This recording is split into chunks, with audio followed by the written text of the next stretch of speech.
আমরা আজকে যাচ্ছি লালবাগ কেল্লায়। লালবাগ কেল্লা ৩টি স্থাপনা দিয়েই ভিন্ন ভিন্ন ভাবে গঠিত। এর প্রধান আকর্ষণ হয়েছে এই যে দেখা যাচ্ছে পরী বিবির মাজার।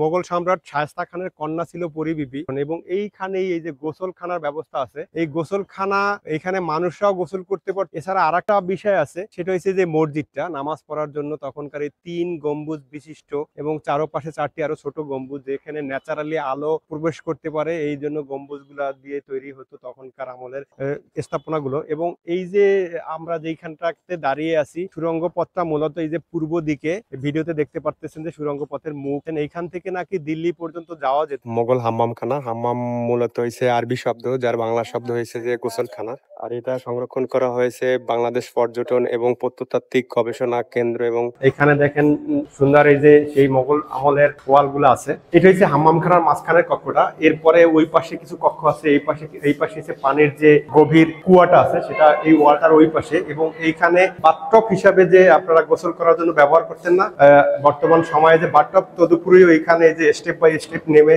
বাথটবের মধ্যে এখনকার ওয়াল গুলা থাকে, তদুপরি এরকম একটা কূপ তৈরি করে এটার মধ্যে পানি থাকতো এবং মোগলরা এখানে গোসল এবং পানিগুলা সংগ্রহের জন্য এই পাশ থেকে একটা কূপ আছে, যে কূপটা এখন কাঁচ দিয়ে আটকাই দিয়েছে যাতে দর্শনার্থীরা গিয়ে ওই কূপে না পড়ে। এবং এই পাশে পানিটা একটু উপরে থাকতো, এটার একটা এই পাশে পানি রাখা থাকতো।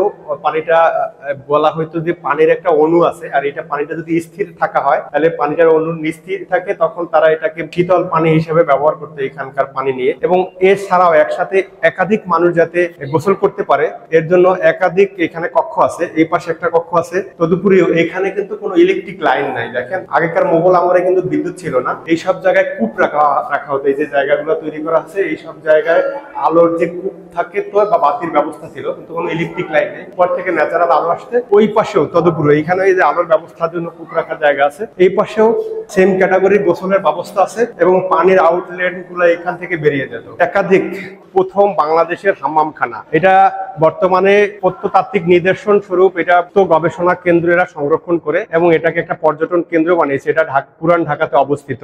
এখানে শুধুমাত্র আপনাদেরকে একটা কক্ষ দেখাইছি, এখানে অনেকগুলা কক্ষ সেম ক্যাটাগরি। একসাথে অনেকজন মোগলরা আসতো, মোগলদের সাঙ্গপাঙ্গ থাকতো, যুদ্ধের লোকজন থাকতো, তারা মিটিং এ যারা আসতো তারা প্রত্যেকে এখানে বিশ্রাম নিত এবং এখানে গোসল করার জন্য এই হাম্মামখানাগুলো ব্যবহার। এই পাশে সরকার সৌন্দর্যের জন্য এখানে একটা ভিজুয়াল তৈরি করছে, এক নজরে এই হাম্মামখানার চিত্রটা দেখার জন্য। তারা পুরা লালবাগ কেল্লাটা দেখার জন্য এরা এই যে ড্রোন শট নিয়ে ইন্টারন্যাশনালি এগুলা দর্শকদের বোঝানোর জন্য এটাই কালীন মোগল আমলের যে কামান, এটা নির্মাণ, এই কামানটা হয়েছে যে মোগল সম্রাট শাহজাহানের আমল থেকে এই কামান যুদ্ধের জন্য ব্যবহার করা হতো। এবং এই যে পরী বিবির মাজার, আমরা একটু সামনের দিকে এগিয়ে যাই। পরী বিবির সমাধি, আর এই সমাধিকে কেন্দ্র করেই আমরা এই যে সমাধি প্রান্তর দুর্গের উপরে এই যে বিভিন্ন পরগাছা জন্ম নিচ্ছে, এগুলো পরিষ্কার করতেছে। দুর্গ 3 তলা বিশিষ্ট যে দুর্গটি, এই 1তলা, এই 2তলা, 3তলার এই অর্ধেক পর্যন্ত বানানো হয়েছিল, এরপরে বন্ধ করে দিয়েছে। এই পাশে 3তলাটা কমপ্লিট হয়েছিল, এই 1 2, আর এর নিচে আর একটা 3তলা।